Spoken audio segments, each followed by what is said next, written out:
There's not really a concept of kind of a pre-seed or seed investor in the emerging manager space. Like for the most part, you're raising LP capital. That LP capital or limited partner capital, there's management fees that you would use to pay for all of this infrastructure. You don't get that until you're able to close on LP commitments. And so you kind of can end up in this chicken and the egg where you don't have a stream of cash flow, you don't have a pile of cash laying around to invest in that firm infrastructure, and you need that firm infrastructure to entice LPs. In the world of venture capital, where the conversations often focus on either the mega funds or these mega unicorn companies, there's a huge piece to the equation that's missing, and that's the limited partners and the allocators that provide a lot of the capital to this ecosystem. And I'm your host, Marcos Fernandez, to provide a little bit of visibility to this ecosystem. I'm fortunate to be one of the co-founders and the managing partner of Fiat Ventures, an emerging manager. And on LP Uncovered, we want to give a voice to these crucial investors. The goal of this is to help you get a better sense of the people who are leading this innovative industry. Today on LP Uncovered, I'm really excited to welcome Regina Green to the podcast. And today, Regina Green is the director of investments for a group called Catalyze. And what Catalyze does is it's more than just allocating capital to emerging managers. What they do is they provide debt financing, accelerator service, and mentorship as you think about growing that business. And there's the old saying, teach someone to fish versus catch them a fish. This is a group that definitely teaches you what to do in building out those processes to be a successful firm builder. I'm really excited for today for two reasons. One, Regina is one of those really amazing people in the ecosystem that's driving this change forward and really building a name for herself. And two is, similarly to other episodes, the goal here is to provide visibility to all of the resources available to emerging managers. And a lot of that is more than just capital and capital allocation. And Catalyze does an incredible job of that. So buckle up, sit in. We have a really special episode for you today. Excited to get started. Regina, thank you so much for joining us today on LP Uncovered. It's really exciting to be able to chat with you. Yeah, it's a pleasure to be here. Thank you so much for having me, Marcos. Yeah, absolutely. And so by this time, anyone who's been listening in, they already know a little bit about you and your background and what you've done. But what I really want to try to uncover is, who is Regina? So maybe take us back to your upbringing in the South. I know we've talked about it in the past, but really what shaped you to be who you are today, and maybe a little bit about what got you even up to the early professional career.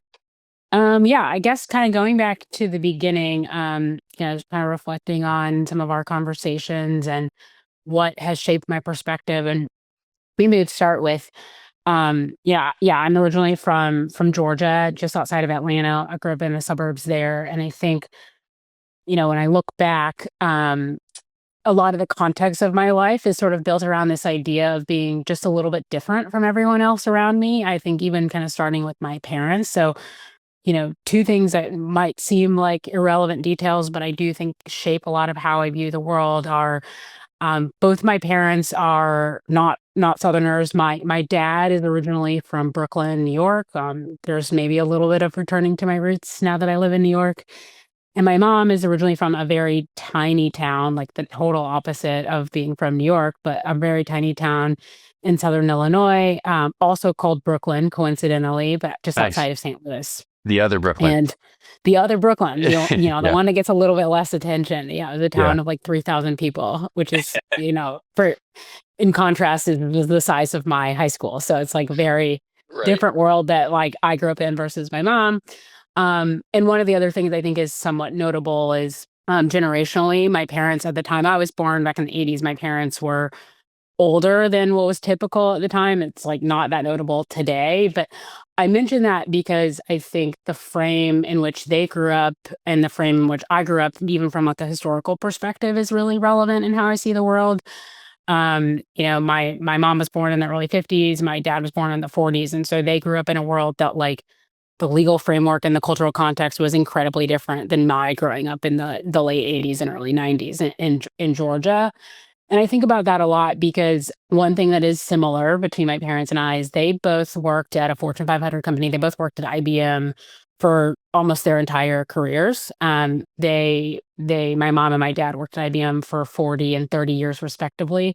So there is this element of like being a part of an institution, having a lot of longevity at one place that I think I sort of by osmosis kind of took in. And so when I think about like my career, starting my career at Goldman and being there for 17 years, that's like, people often have the reaction like that's like a crazy thing to have worked at one place for 17 years. And for me, I'm like, oh, I like fell short. I was there like barely half as long as my parents were at the companies that they worked at.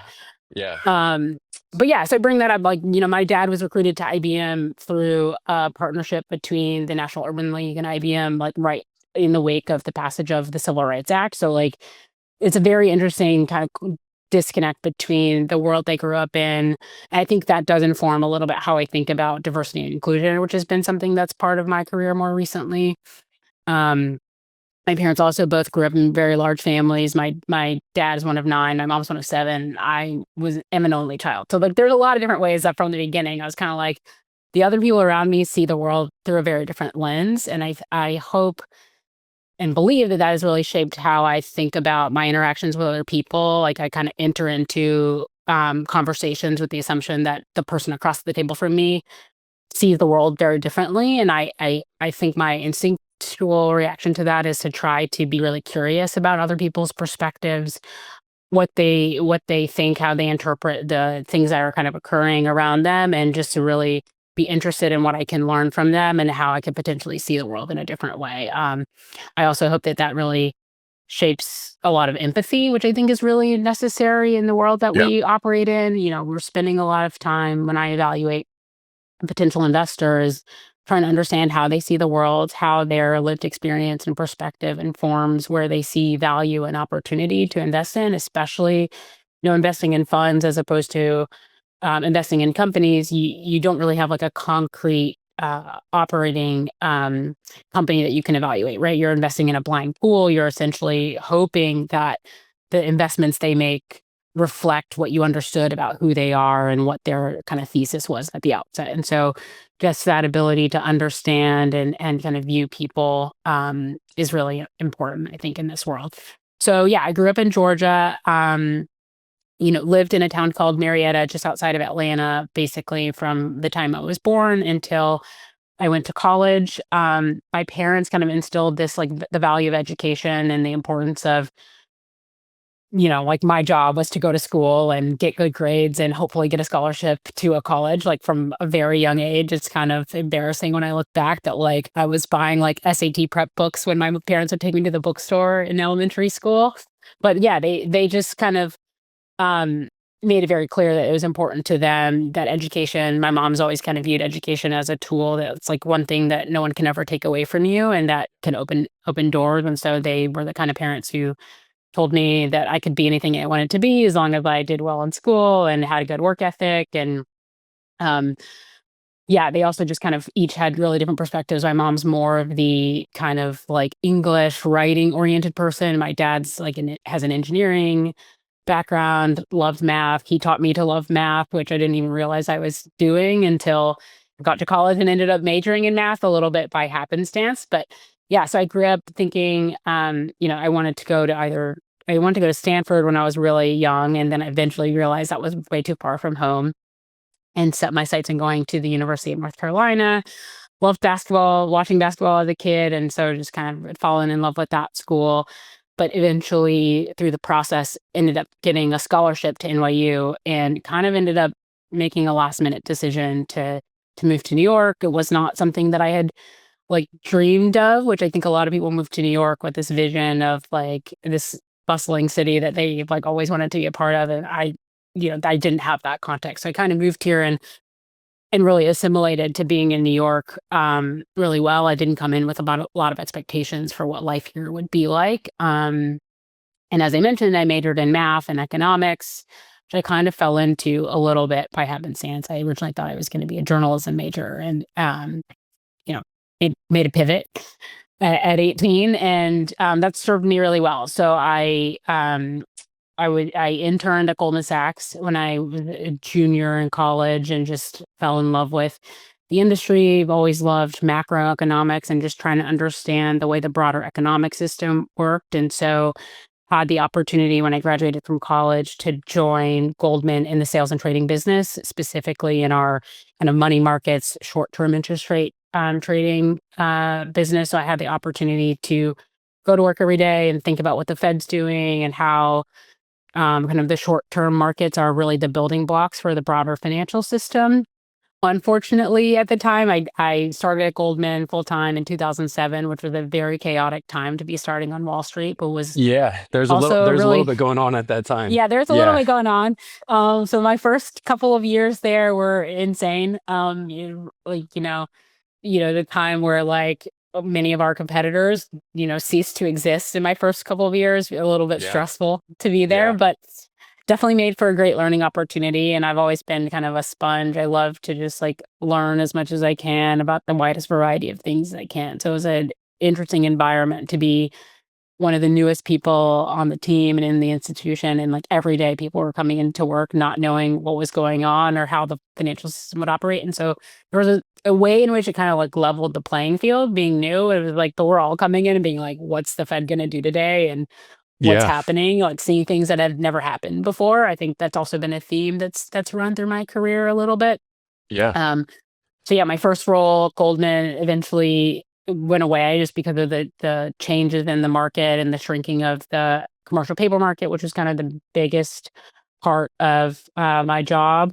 And I moved into a team called the Conflicts Resolution Group at Goldman, which was, again, incredible learning opportunity. Our team was responsible for making sure that Goldman didn't have a conflict of interest or take on undue reputational risk before we took on any assignment of consequence. So Which I'm any sure was investment. super top of mind during that time period, right? That Yeah, you just kind exactly. of you're coming out of the Great Recession. There's a whole bunch of banking regulations they're coming into play, and so Exactly. yeah, you're at the front line of that. Yeah, definitely a Yeah. dynamic environment. So yeah, before we did any sort of advisory assignment or any significant like principal investments out of our private equity group, those things all had to kind of clear through our team. And so again, it was an opportunity to learn about really every business line of the bank. Is a very unique role and one that provided this kind of like high level overview perspective on how the entire financial institution ran is like Mm. not an opportunity that most people get because a lot of the businesses do kind of operate in their own little silo, and there's someone you're essentially being kind of like the traffic cop or referee, making sure these teams aren't running into each other or causing a problem. Right. So that was very cool. I was there for about 10 years. And while in that role, I attended business school at Columbia University. Yep. So definitely a product of the city's educational institutions here. The other Brooklyn, or close to Yeah, the other Brooklyn. Yeah. Yeah. exactly. Yeah. Exactly. So yeah, I do say like my entire career is really characterized by these like really unique seats and unique times in the market. Well, even before we jump further in your career, maybe just looking back a little bit, at where you came from and some of the parallels, I'd almost say even between your parents and you as it relates to times in the market, what's going on around the world around us. Maybe talk a little bit before we jump in. And what made you choose to go back to New York versus staying in the South? Because I think that's probably one of the most uniquenesses here is most people will go into a major city and then retrench back to what feels most familiar. Maybe what is it about the roles that you've had in staying out in New York that's really kind of driven you to the area? And then let's kind of talk about post-conflict resolution and what you're doing at Goldman, and ultimately what led you full circle back to the launch of Launch at Goldman. You are right. A lot of my close friends that I've met here have, gone back to wherever they came from. Usually tell people New York is where I learned how to be an adult. It is very different than living in a lot of other places, right? Like you For go to the sure. grocery store and you can bring home what you can carry. You don't have a car with a big trunk that you can pile full of stuff. But some of the things I love about New York are um, it's a really communal city in a lot of ways. Like I think sometimes people are overwhelmed by it, but when you're kind of taking public transportation, you're walking along streets. I live on the Upper West Side, so I get to spend a lot of time in Central Park. There is a community kind of around, even though it may feel a little bit overwhelming. I think my experience during COVID really reflected that. It was a time where the city kind of had to band together to take care of one another. And in a lot of ways, I felt like I had this opportunity to feel invested more so during that season than any other time that I had lived in New York. In a lot of ways, I think being here as an 18-year-old and then right out of college, like I really was able to build roots and build some deep friendships with people who still live in the city and feel like I was part of a community. I've been really involved in my church community here and just like have built some deep relationships with people who see a vision for what it would look like to plant like their lives here. And I think without that sense of community, it can be really hard. It can be really hard to stay and not be overwhelmed by the anxiety and stress and energy of New York. I also think it's a place where you can really, it's a unique experience to have access to theater and entertainment and a lot of different perspectives. It's a really like diverse and bustling city. A lot of other cities are built around like one or two industries, and New York kind of has this like bringing together of a wide variety of perspective, experience, and industry. And so you can always kind of pivot or learn something new here. And that's one of the things I love a lot about being here. It's also a place that's like people love to visit. So like even my friends who've left, they often come back and I get to see them. I think if there are other parts of the country I could live in, it'd be unlikely that you'd get to see people. And we've got 3 very close airports and make it pretty easy to get anywhere if I want to go visit friends and family too. So Yeah, it's hard to imagine going somewhere else, but I'm yeah, also open. I'm open to new yeah. opportunity. It's the getting to the airports for me that's always the toughest part, Yeah. getting in and out. But if you time it right, you can figure it out pretty easily. And That I guess usually kind of is the part yeah, and that's kind of tough. shifting back, right, is like just to kind of move us forward into what you're working on now. But let's take a quick step backwards where you wore a lot of hats at Goldman. So without going into each detail on each group, but like you pivoted from one to the next, you spent a large amount of your career. To your point, your parents were at one place for a long time. For you, it's been a little bit more transitional, but still, for our standards of our generation, it's still a long time. Maybe walk us up to this point in early 2020 where the world shuts down and it changes a bit, particularly with the actions taken on by George Floyd, and maybe walk us into what were you doing into that. And as things shut down, what really compelled you to build the program that is launched at Goldman? And how's that really shaped to where you are today? And let's almost kind of pause right before we get to the Catalyze side. In early 2020, I was in a seat where I was kind of a COO, or what we call the franchise manager for the interest rate trading business. I had a little bit gone back to my roots in the beginning of my career. It was an interesting role because we were kind of responsible for all of the business operations of the trading desk and sales business. And so, as everyone will remember, in February and March of 2020, part of my job was figuring out how we were going to respond and make sure the business could be resilient and continue trading in light of a global pandemic. That led to again, an unprecedented time in my career and was really challenging because a lot of the things that you would need to do for a pandemic, like, have people not be in the same space, were not things you were allowed to do if you were kind of trading government bonds and swaps and things like that. And so I was, presented with a lot of problems that the immediate solution was going to be very difficult to implement. It was probably one of the hardest seasons of my career, just trying to figure out like how can a trading desk operate from home, where it's really important. Like if you've ever seen sort of the New York Stock Exchange floor back in the day where it's like people yelling back and forth. That's how, the over the counter markets, fixed income markets operate. Like it's really important to be able to stand up and yell over to a trader and get a price. And so like if you're not in the same building, how do you do that? I'll Right. spare everybody the details, but it made for a really like interesting problem. And then once we kind of got to a place where it was sort of like steady state operating from home, I locked in my house watching the news every day, was really overwhelmed by the fact that people who looked like me were, serving in these like essential worker roles, putting their lives and their families at risk every day. And like I was trying to figure out like how to get computer equipment back and forth across the tri-state area, like from the comfort of my home, and just was really thinking about, for me, the purpose of the financial services industry is to serve people broadly, to help people invest in their financial security and build for a future. And, there were a lot of ways where I felt like we as an industry were not doing that.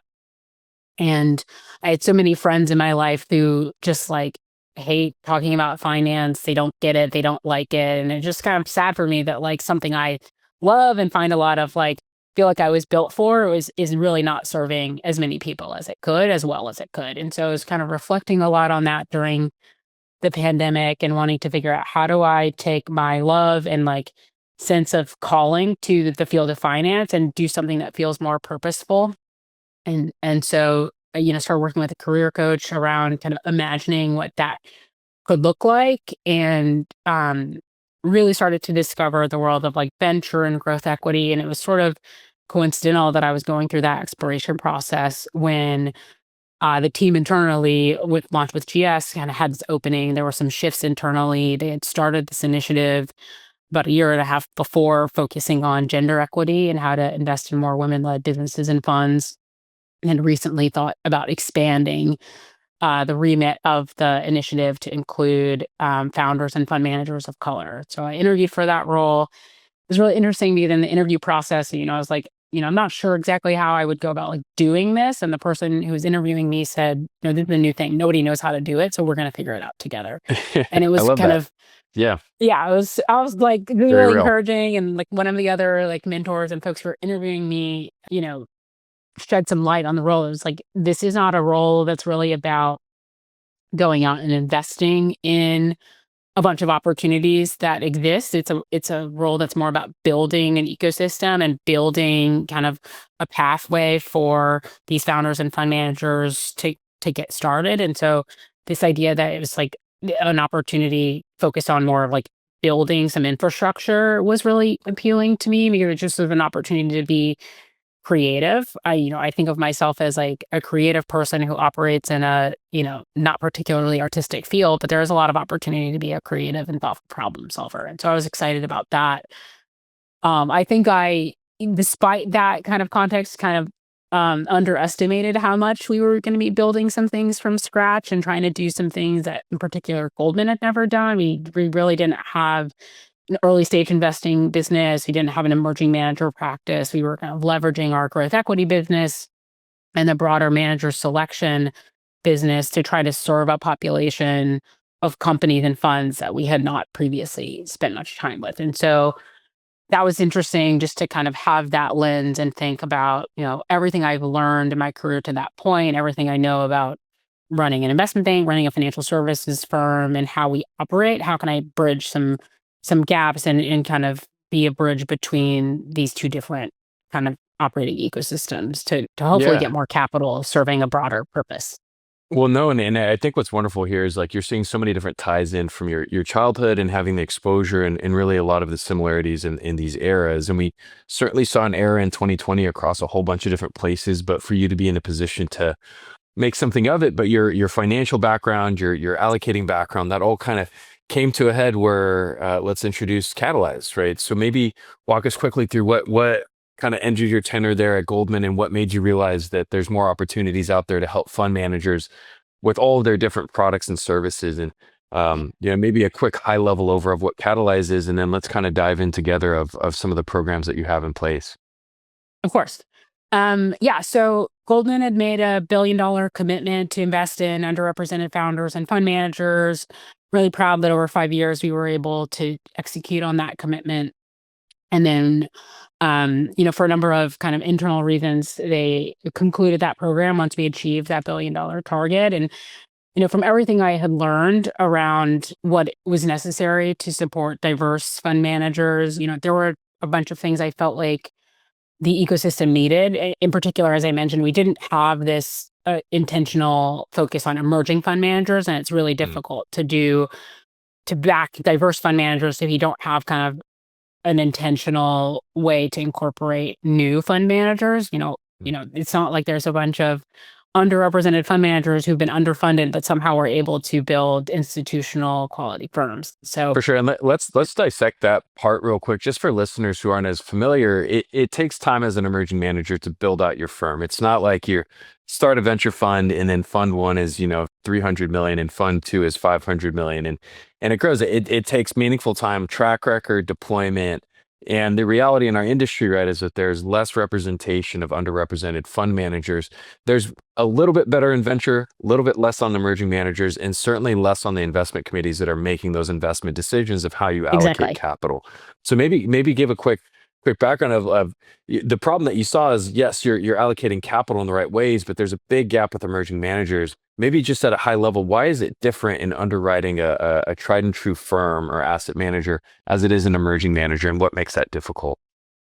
Yeah, I think a lot of times allocators focus on kind of prior history of, a track record of investments. They want to see that your manager's performance is repeatable, that you've produced financial returns in the way that you say that you're going to, and that they believe you're going to be able to continue to do that. So when it comes to evaluating a first time fund, a lot of times you're not going to have data on that, right? Maybe the group of GPs or managers have been investing together in a different capacity as, angel investors, or maybe they were part of a different firm and now they're launching their own firm. And so there are a lot of things, a lot of variables that you kind of have to either take on faith or have a way that you can implicitly assess them. I think the other thing, especially when it comes to more institutional investors, so your pension funds or insurance companies, banks, et cetera, the focus on kind of firm operations Mm, and the ability to execute on fiduciary duty goes beyond just like, are you going to make investments that are going to make money? It's like, do you have the right. controls and process and service providers in place that you're going to make sure the money I give you is going into the right accounts? You're complying with all the like laws and regulations, and all of that stuff costs a lot of money and requires a meaningful team. And so those aren't things you kind of have from day one. So there's a lot of different things that people are trying to evaluate, both as an investor and a firm builder. Yeah, absolutely. And I think a lot of time people have this conception of Shark Tank. You just, sit in a chair, people come out and pitch you, you give certain people money, you cut some deals. But you're absolutely right. Is like that a lot of there's not inherent biases behind not backing emerging managers, but there's a different level of rigor. Now, what I'll call out, and I know you know this, is there's a lot of different programs out there. There's fund admins, there's accountants, CFO teams, a whole bunch of different folks that have made it easier and easier to be able to enter the space.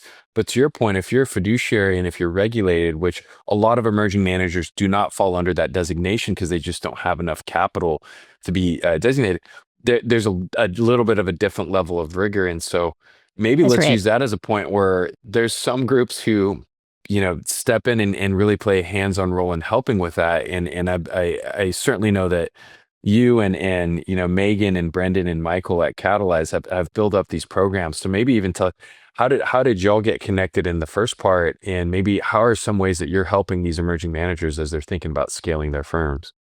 Yeah, that's exactly right. I think historically, when you think about venture in particular, it's just easy to use it. It's also the history of venture is not very long. Venture kind of started in the 70s. There was this way where, when a new manager would start, you'd probably have friends and family who they know you, they love you, like Marcos, you're my guy, or I trust you. And so they'll give you money. Your first fund is small. And then you kind of get this practice of starting with high net worth individuals and then maybe family offices, and then you grow the platform.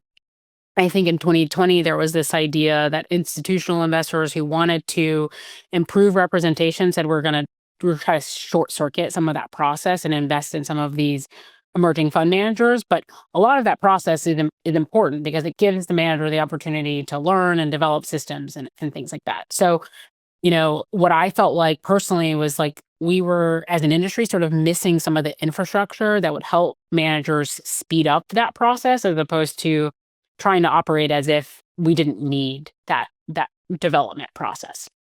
So one of the things I think Catalyze does well is really thinking about, okay, we're not going to teach someone how to be a great investor, but we think there is great talent out there that maybe doesn't have the insight or information about this kind of operational infrastructure and firm building process that would help them do that well, avoid some of the costly mistakes that can get you kind of down the wrong path, or maybe just don't really serve you when it comes to raising money from institutional investors. A lot of times we meet managers and the pieces of operational infrastructure that they prioritize or that they do first are not the ones that matter the most to LPs.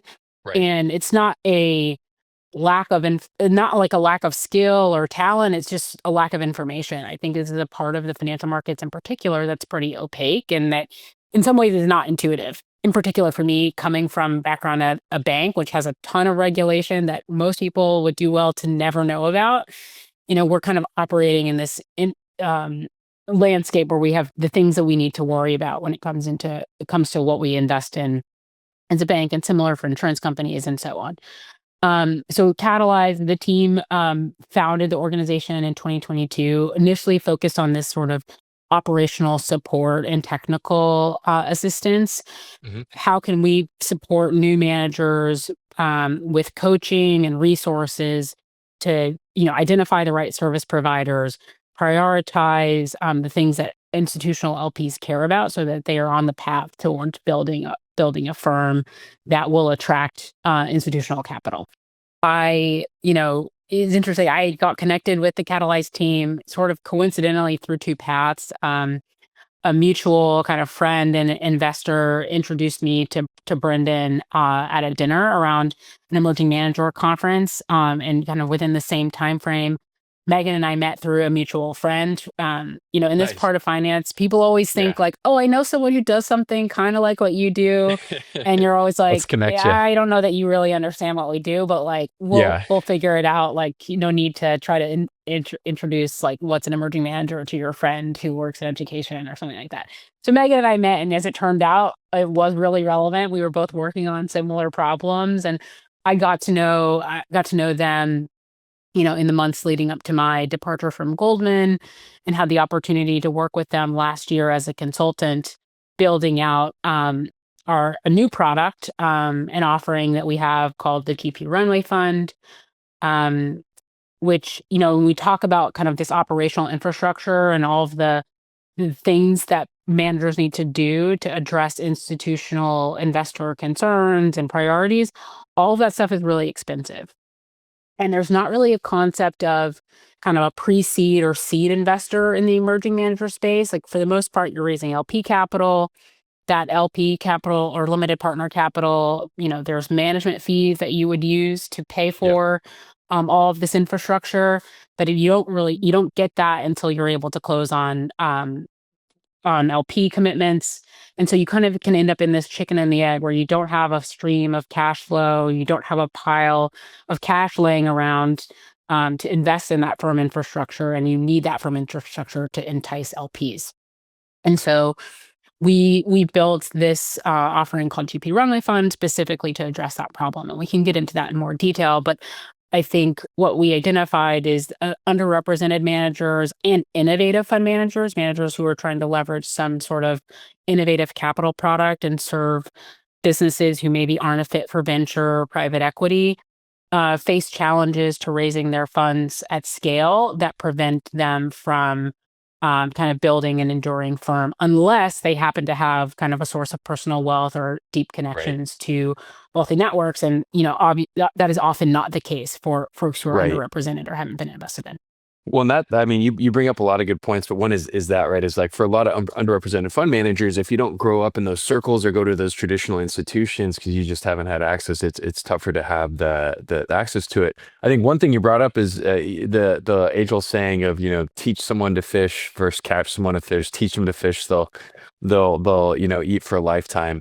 But y'all did both, which I think is really unique, right? As you started in these programs teaching about how do you raise, what is a data room, how do you put together these service vendors, how do you build a firm, which are super imperative in those early innings when you're really trying to figure out, I have access to great deals, but there's so much more behind it than just making great investments and supporting those investments. And then two is this GP Runway Fund, right? So you're actually helping people with capital. Now, for those of that are listening, I think everyone's familiar with you raise money, you get a management fee, and that helps you with the operations. But maybe walk through, what is a GP Runway Fund? How is that different than an LP investment into a fund? And also maybe how is it a little bit different? I think you hear the term staking.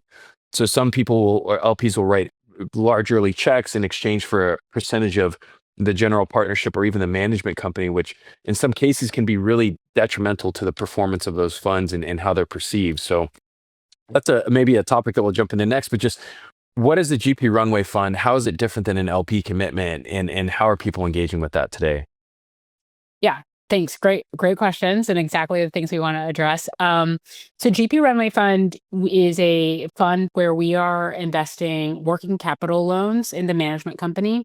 So we're providing managers with between $100,000 and $500,000 of capital that's intended to address exactly these kind of operational and kind of growth opportunities when you think about the build out of the firm. So we are lending to managers who are raising fund one, two, or three. Um, and it's totally non-dilutive capital. So relative to what you described with staking, we're not taking any ownership in the firm or the GP. We think that's important because part of our strategy is around the impact of having more of these underrepresented and innovative managers being able to build out a firm and to create wealth in communities that have historically had not had access to wealth creation opportunities. And so we think diluting a GP's ownership in their firm is kind of counterproductive to Yeah. closing some of the wealth gaps that we're focused on. Mm. Um, and then we think about this And maybe, capital.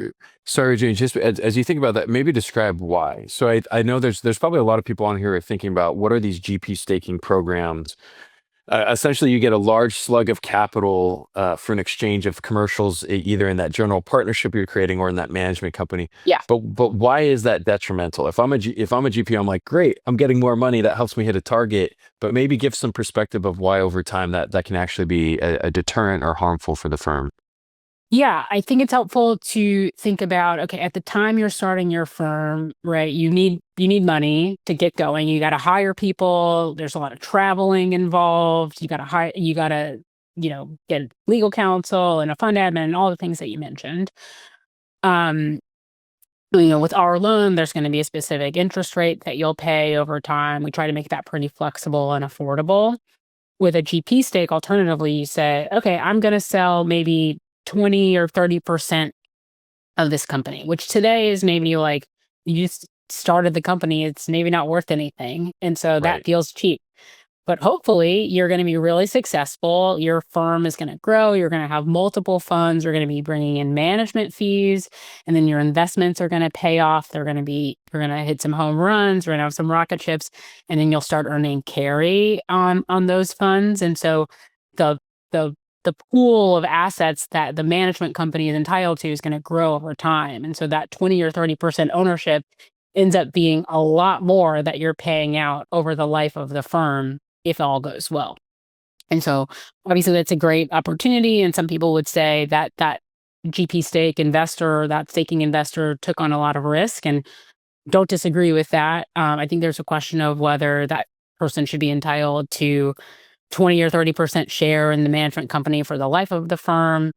And I think sometimes people underestimate that when it comes to the limited partners in your fund, your interests are in part aligned because the manager does well when all of the investments do well, right? You Right. want your investments to do well so that you're earning carry, Right. continue to get investments in the firm, and so that management fee stream, it's not enough usually to get rich off of, but you are incentivized to make good investments so that you can earn more. Right. And if you've given away, 20 or 30%, that impairs how much of that, for investment performance you are tied to. So I think that's important for LPs as well. Yeah, no, I think it's well said. Is the longevity of the firm's success is better for LPs because the firm is healthier, but then also the incentives are aligned. And there's been a huge pendulum swing, right? So from what we talked about earlier, when interest rates really shot up in 22 and we saw impacts in 23, the market for venture suffered. I think there's overexposure to a category. People have not seen Yeah. the distributions that they need back towards it, which means that capital is more scarce than it's ever been. And so the pendulum has also equaled more GP stakes, right? So more Yes. folks who are going out there and creating these types of products. But for the GP Runway Fund, maybe talk about the use cases for it. Because I think that there's a bit of misconception that, oh, you need a GP runway because you're not hitting your targets, when really they can be seen as a catalyst. And like candidly for us in being a participant in these types of programs and with Catalyze, it was to make a key hire so that we could really accelerate our fundraising cycle. So it was less of help us out in this tough time, but more of how do we pour fuel on that fire What are some of the other use cases that you're seeing for, firms that are utilizing these tools? Yeah. Yeah, I guess for one piece of context is, we often say that for a new fund manager getting started, you need at least $150,000 just to like get started. That means just to hire legal counsel who's going to write the documents that create the like entity structure and create the fund structure. It means you as a GP, you're not going to be taking a salary, so you don't have anything to live on until you have management fees. If you need team members, you've got to hire them and you got to pay them something. Um, when it comes to meeting potential LPs, oftentimes you're traveling to go see them, or you're going to conferences to meet people, which usually are not cheap. Often there's a fee for the conference in addition to the travel.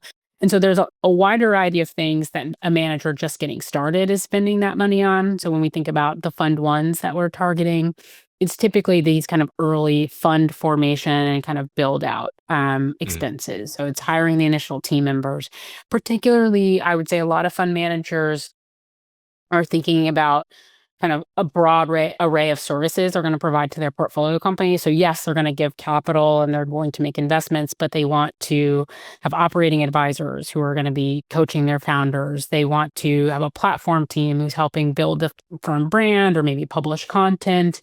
That stuff costs money if you're hosting your own events, depending on the nature of your strategy. You guys obviously have the consultancy that supports kind of fiat in the broader ecosystem and way that you serve your founders. Other firms use kind of events platforms, consultancies, other elements of kind of strategic support that isn't cheap. And then when it comes to Fund 2 and Fund 3, which we also help to support, I'd say two things. One, some of the initial firm formation is kind of a one-time cost, but then there are initial fund formation costs that recur between each fund. So you again have to have your legal counsel drop more documents for Fund 2 or Fund 3.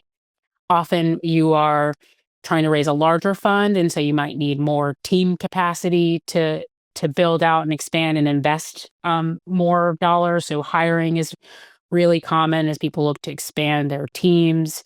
As you manage more capital, when you start to get to those larger assets under management, sometimes there's additional regulatory or operational burden. Once you have a few different funds and start to have some more institutional investors, you are putting in more compliance infrastructure or cybersecurity, things like that are not cheap. And often when you're responding to investors who are evaluating your fund, they want to know what policies and practices you have in place that are going to Mm. protect their money, protect their data and information. And so having some of that robust infrastructure is important to do, before you are actually getting LP commitments. And so you're Absolutely. exactly right. We want managers to think of this capital as sort of strategic growth capital, where you're investing in your execution capacity as you grow and scale the firm and hopefully are reaching kind of sustainability as an institutional quality firm.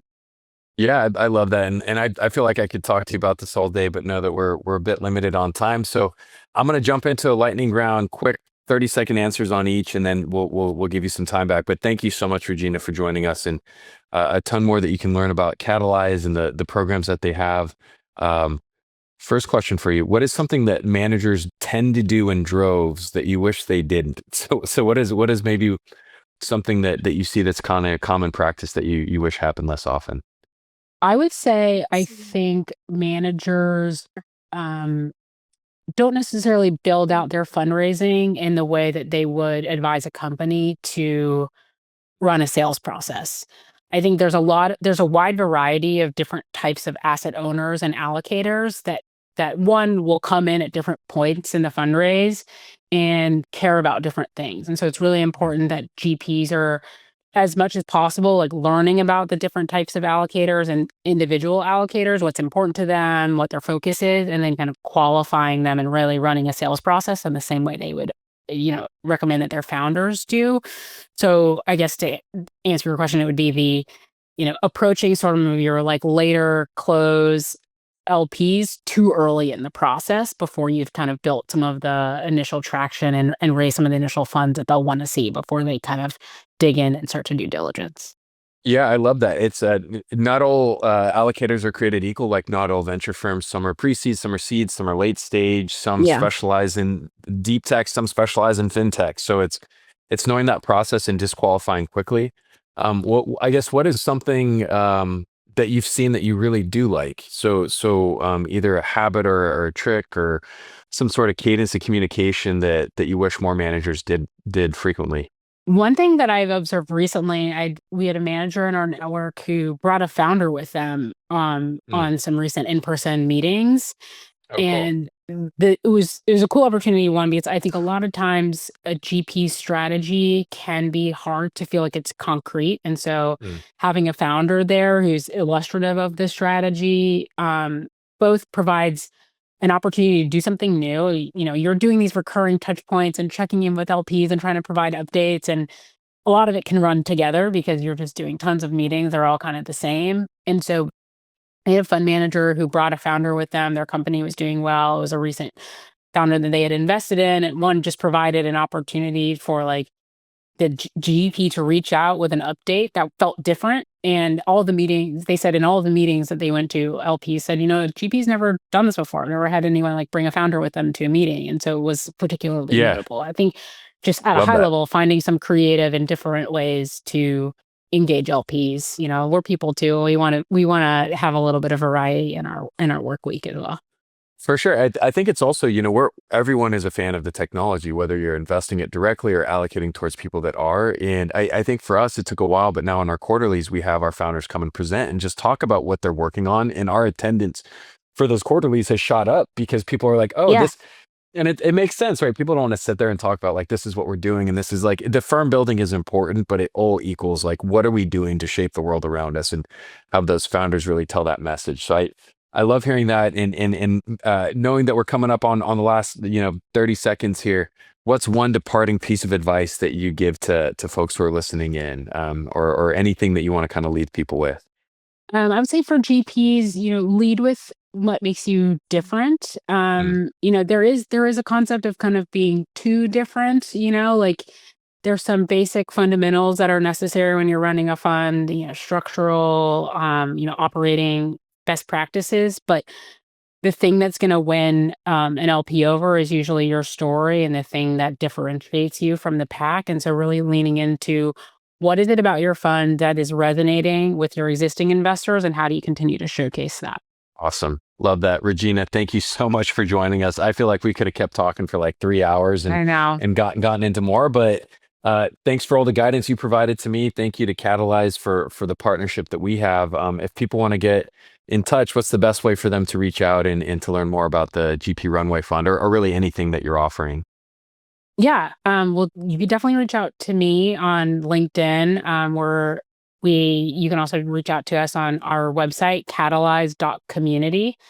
We have an inquiry form there where GPs can express interest in the GP Runway Fund and our lending product. And we're always happy to catch up with folks who are exploring working capital, even if you're not sure if it's something that you want to pursue.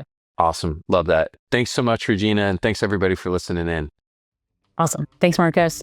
And that's a wrap for this episode of LP Uncovered. I'm Marcos Fernandez. I'm one of the co-founders and managing partners of Fiat Ventures, and we appreciate you listening. We'll see you next time as we continue to uncover this world of limited partners and allocators that play such a key role in both the founding and funding of these world-changing and innovative ideas and founders. To explore more insights, you can find a lot more related to this publication and other publications on lpuncovered.com. And I encourage you to take a look at a whole bunch of the different things that we have going on Uncovered Media. Get to know the teams, the theses, the founders, and everything that's driving the industry around us. We'll see you on the next episode.